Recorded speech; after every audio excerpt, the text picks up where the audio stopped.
Hello and welcome to Wednesday Live with Evie, where I share each week on a topic relating to our productivity. And if you're watching the recording, say hi in the comments below or hashtag replay or something so I know that you were here. And today is number 80, as you could see from the screen we just left. And today's topic is that's not the topic that I'm looking at. Today's topic is how to find your new groove after the summer break.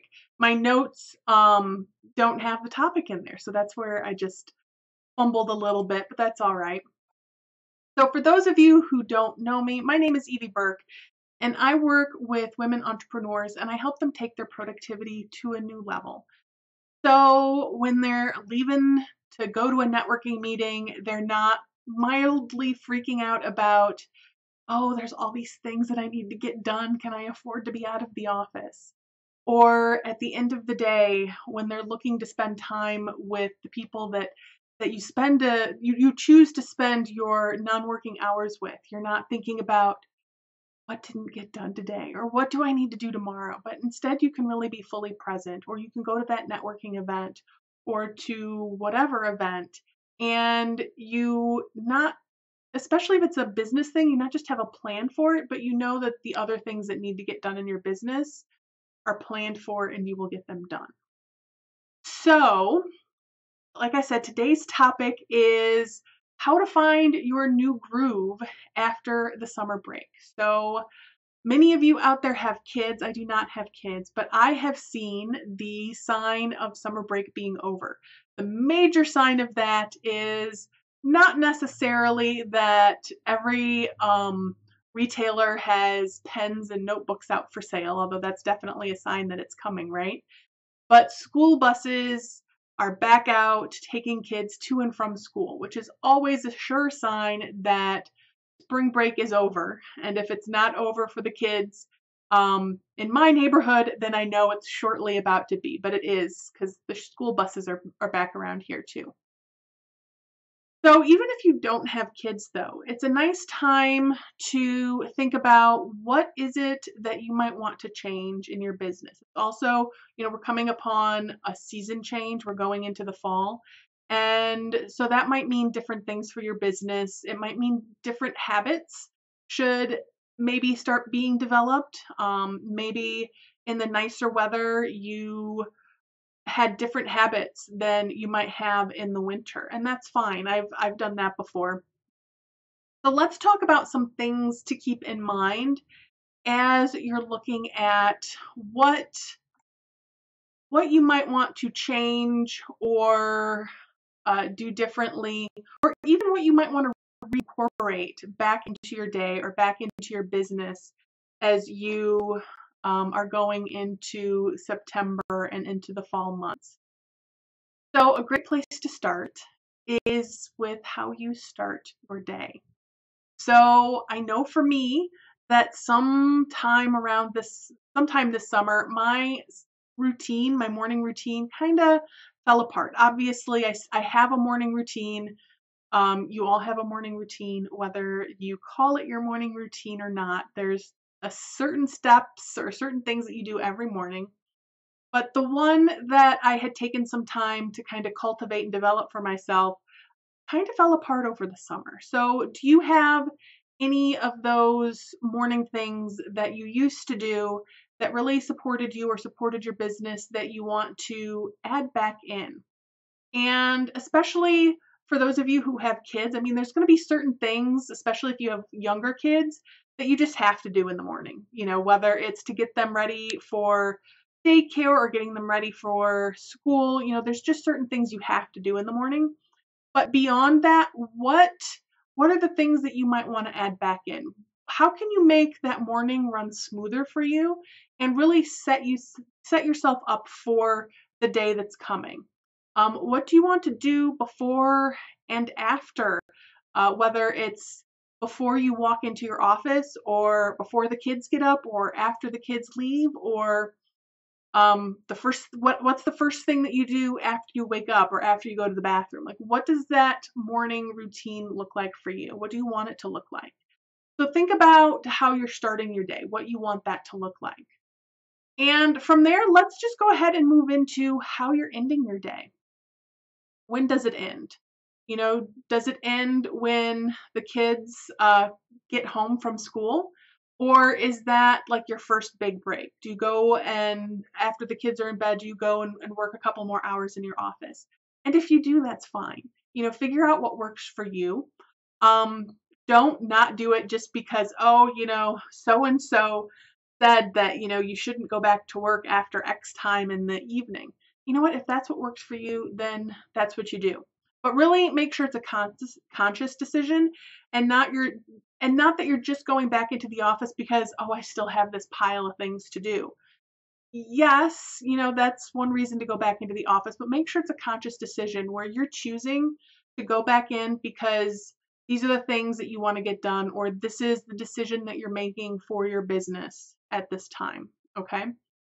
And also think about, is there a routine that you want to have before you leave the office? Do you create tomorrow's to-do list?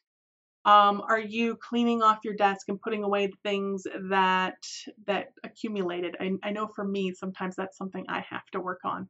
My desk is large and sprawling and it tends to collect things. So what are the things that you want to end your day with? And also think about if you want to be out of your office at 3:30 or 5 o'clock or whatever it is for you, or 2:30, for those things that you want to happen at the end of your day. When do you need to stop what you're working on to get those done? So if the kids are walking through the door off the bus at 2:30 or 3 o'clock, do you need to start your end of day wrap up activities at 15 minutes early to give you some time to get those things done before those kids walk in the door? So you're not just finishing up with what you're working on. Kids are coming in and you're like, oh, I just need 5 more minutes, right? Make sure that you work the time that you need into your schedule, into your routine. All right. And another thing that happens sometimes when we're getting back into the habit of maybe having a to-do list or having some more time to spend in our business is we think, okay, I'm going to have an extra 2-3 hours a day to work on my business. So here is the list of 20 things that I'm going to get done today. And then you're frustrated because at the end of the day, you got 6 things done, which is fabulous. But all you're looking at is the, 14 things that didn't get done. So be realistic with how much you're trying to get done over the course of a day. Realize that every task takes time and really be cognizant of that fact. So one of the things that I do anytime I start to overpack my days, because it does definitely happen, is I make sure that I break my day into what am I getting done in the morning, what am I getting done in the afternoon. And in the morning, if I'm making my list that morning, I'll say, okay, it's going to take me about 5-10 minutes to finish making my to-do list for the day. So that's going to put me at this time. I'm going to work until noon when I'm going to have lunch. So that gives me 3 hours. That gives me 2 hours, like whatever time that is, actually work on projects. And so I'll write down, okay, this is the first thing I'm working on this morning. And that's going to take me a half hour. So I'm going to budget myself 40 minutes for it.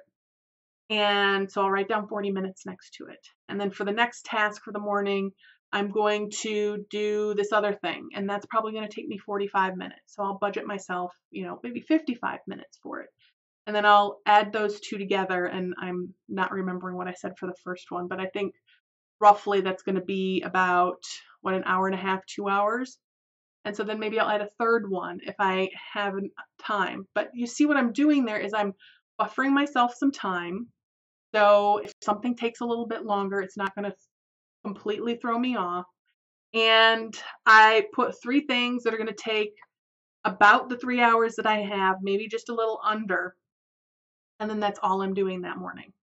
And then I'll do the same thing for the afternoon. For the afternoon, normally I'm working from about 1 to 4, 1 to 5, usually about 1 to 5. So that's 4 hours. And so normally, instead of saying I'm going to work the whole 4 hours, I know I'm going to need a break probably around 3 o'clock. So I might budget in about 3.5 hours worth of things. Again, buffering time for anything that might take a little bit longer, just adding on that 5 or 10 extra minutes. And then when I'm actually working on something, especially if I'm trying to get back in the habit of accurately estimating what I'm doing or trying to retrain myself to be focused on something, I will take my phone out and I'll put the timer on for 5 to 10 minutes under how much time I said that task was going to take. Unless it's something that's over 35 minutes, then I might break it into a couple of sections so I can have a break in between to have a glass of water or a quick walk around the house or something. If I'm watching somebody's dog, I might play with the dog for a little bit, right? So I will set the timer. So if I thought something was going to take me a half hour, then I'll set the timer for about 25 minutes. And then when the timer goes off, I know, okay, I need to wrap up what I'm working on. Can I get it finished in the next 5 minutes? And generally I can, but then that allows me to move on when the half hour is done to the next thing, right? So instead of finishing up at the half hour mark or getting to the half hour mark and then doing the wrap up and kind of tying things up so I can move on to the next task, which then takes a little longer, I'm building that time into that task. Let me know if you have any questions about that in the comments. So again, just make sure when you're planning out your day, you're not overloading yourself and you're taking the time that you need, or you're giving yourself the time that you need to actually get your tasks accomplished. And when you know what your priorities are, then it makes it easier to decide what those tasks are. So you're not doing one task and then in the back of your mind going, oh, and I can't forget to get this other thing done, can't forget to get this other thing done. So that brings us to our last tip here, which is make sure you know which things are really important to complete or get done in your business. So do you still need to complete that task or that project that you wanted to finish in June, but it got put in the back burner? You know, really look at it and say, is that something that I should take off the back burner? Or does it just need to go away? Do I need to complete that? Are your goals the same now as they were in June or July or May, right? Really take a look at that and see if your goals have stayed the same, or if maybe things have shifted a little bit. Maybe things have changed. Or maybe the things that you're doing to reach that goal, maybe the goal hasn't changed, but the things you're doing to reach that goal has changed, because, you know, now at the end of summer, it's a little late to do a summer break challenge or summer special, right? Now that we're at the end of summer. So really make sure that your goals are still aligned, that you're still working on the things that are actually important to your business. And don't forget to break those goals down into manageable steps. And that doesn't mean that you have to have all of the details mapped out for every goal that you have. What it does mean is you know the broad strokes, right? So if you want to have 4 new clients by the end of September, what are you doing? What are the broad strokes each week that lead to those clients, right? What are the deadlines, what are the milestones that need to happen in week 1, week 2, week 3, week 4 of September? And then as you're planning the first week of September, breaking that down into the specific details. All right. So I know sometimes it is really helpful to have a reminder to think about what your top priorities are for the week. And sometimes it can also be helpful to have a workshop that you can attend where somebody walks you through planning that upcoming month. So it gives really laying out for you a way to think about what is the goal that's coming up and what are the products I'm selling to reach that goal, or what are the services I'm offering and how am I offering those services so that I can meet that goal, and what needs to happen each week so that I can meet that goal. So if that's something that would be helpful for you, to have a place to come to and share what the top priority is, and to have a workshop to attend where somebody will walk you through setting that goal, setting your goals, not just one goal, but setting your goals for each month, then I invite you to check out the Unnamed Productivity Club, because every month this is what we do. We walk through what our goals are for the upcoming month. And if we're going into a new quarter, we do quarterly goals. If we're going into a new year, we do yearly goals in addition to those monthly goals. And we are doing this monthly planning party or workshop tomorrow. So that's Thursday, August 30th at 1 p.m. And you can attend that. I invite you to check it out. You can attend that. You can get your first 30 days for just $5. So it's really easy for you to jump in and see, is this something that's going to help me? Is it set up in a way that's going to work for me? There's only space for 15 new members this month, and enrollment ends on Friday. So whichever comes first, whether there's 15 people join in the next 24 hours, then enrollment's over. Otherwise, it'll go through Friday, and then enrollment is closed until the end of the year. I'm not going to open this program up until the end of the year. So the Unnamed Productivity Club has 3 really important parts. One is the monthly planning parties, where, like I said, I walk you through setting your goals and your intentions for the month. The second one is it's a place to share and think about what your top priorities are for the week and be held accountable for it.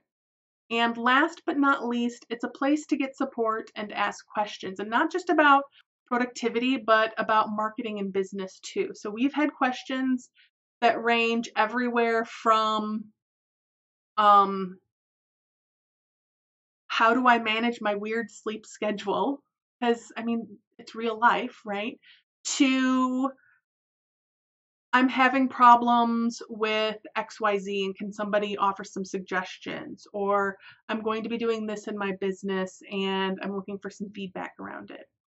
So come and check out the group for the next 30 days for $5 and see if it's a good place for you. I would love to see you there, and I'll include the link in the comments below. And that's it for this week's Wednesday Live with Evie. So until next week, much love.